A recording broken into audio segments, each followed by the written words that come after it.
تو اس کے بعد یہاں پہ مہاراجاز ڈوگراز بیٹھتے تھے, یہ ان کا آفس تھا. تو اس کے بعد یہ سیکٹریٹ تھا, یہاں پہ پرائم منسٹر بیٹھتے تھے اس والی بلڈنگ میں. Then it was declared a protected site, and اس کے بعد یہاں پہ سارے آفیسز تھے تو ان کو نکالا باہر, تو یہاں پہ میوزیم بنایا گیا.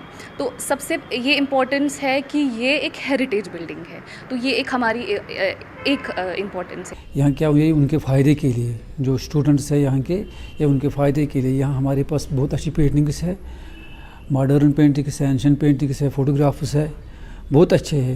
جو آرٹ لورس ہیں ان کو زیادہ فائدہ ہے, جو اس کے بغیر بھی ہسٹری اسٹوڈنٹس ہیں ان کو بھی بہت فائدہ ملیں گے یہاں سے, کیونکہ یہ بہت پرانی پینٹنگس ہے.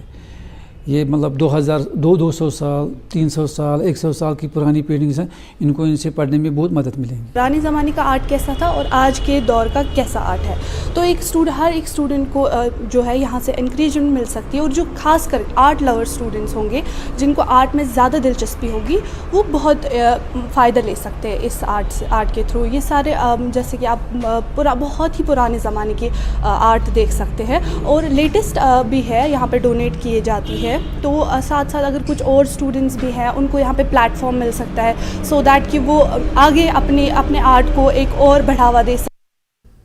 پونچھ پولیس کے سائبر سیل نے ضلع کے 50 گمشدہ یا چوری شدہ موبائل فونز کو برآمد کر کے ان کے اصل مالکان کے حوالے کر دیا ہے. ڈی ایس پی آپریشن کے آفس میں ایک پروگرام منعقد کیا گیا. ڈی ایس پی آپریشن اعجاز احمد چودھری نے ایک موبائل مالکان کے حوالے ان کے موبائل کر دیے.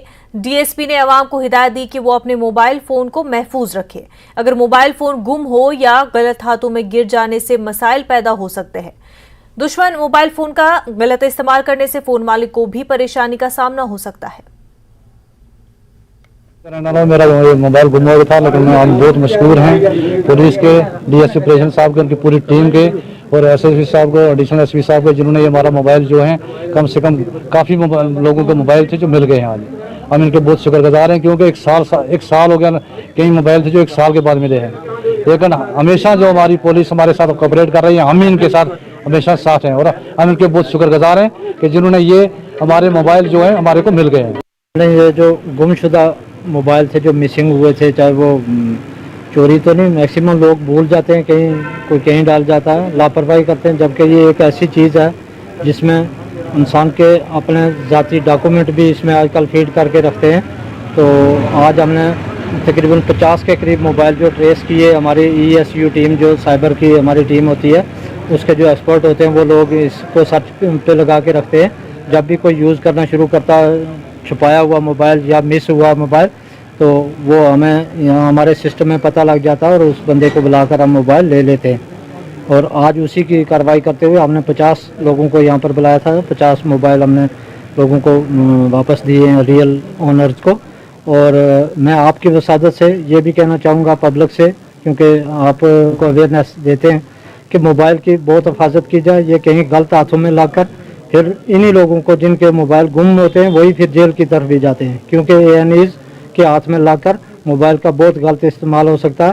اور آپ کی وسادت سے میں یہ بھی کہتا چلوں کہ جو بھی لوگ موبائل یوز کرتے ہیں, کوئی غلط کمنٹ, کوئی دیش دشمن عناصر کی طرف سے کئی میسیج پھیلائے جاتے ہیں, ان پر کوئی ایسا کمنٹ نہ کریں, کہیں لائک نہ کریں جس سے وہ خود بھی کسی مصیبت میں پھنسے اور اپنے خاندان والوں کو بھی پریشانی مل رہا ہے. کیونکہ دیش کے دشمن جو ملک ہے وہ مختلف قسم کے پروپیگنڈے کرتا ہے, اور ہماری بھولے بھلے انسانوں کو اس کی لپیٹ میں لیتا ہے, اور بعد میں سب پریشان ہوتے ہیں. پاکستانی فوجیوں پر پلنداری ضلع کے رہائشی نے عصمت ریزی کا الزام لگایا ہے. پاک مقبوضہ کشمیر کے ضلع پلنداری کے ایک رہائشی نے الزام لگایا کہ پاکستانی فوجی اہلکاروں نے اس کی موجودگی میں اس کی بیٹی کی عصمت ریزی کی. پھر اس میجر نے کمپنی کے ساتھ میری بیٹی کو اٹھایا. 1 مہینے بعد میری بیٹی کی شادی تھی, میں کیمپ میں رکھا ہوا تھا, بیٹی کو اٹھا کر کیمپ میں لے آئے. میں باپ ہوں, باپ. ہم جو مظلوم ہیں, شاید تمہیں آواز سنائی نہیں دے رہی ہے, میں باپ تھا, میرے سامنے 30 فوجی نے اس کے ساتھ غلط کیا. مجھے وہاں سے شفٹ کر کے جیل بھیجا. جیلر سے میں نے کہا مجھے پھانسی کی سزا دے دو. میری بیٹی کی 1 مہینے کے بعد شادی تھی. اب میں بابا کہتی تھی, وہ یہ بابا اس کو اپنا چہرہ اب جا کر نہیں دکھا سکتا ہے. پاکستان میں امن و امان کی حالت ابتر ہے، معاشی حالت پہلے سے ہی خراب ہے، سیاسی عدم استحکام کے ماحول میں عوام کا جینا مشکل ہو گیا ہے۔ اب حالات اس حد تک پہنچ چکے ہیں کہ ظلم و جبر کے خلاف مظلوم عوام کو آواز اٹھانے اور احتجاج کرنے کی بھی اجازت نہیں دی جا رہی ہے۔ اسلام آباد میں گزشتہ روز 13 سالہ لڑکی کو قتل کر دیا گیا۔ متاثرین نے احتجاج کرنے کی کوشش کی لیکن پولیس نے متاثرہ خاندان کو احتجاج کرنے کی اجازت تک نہیں دی۔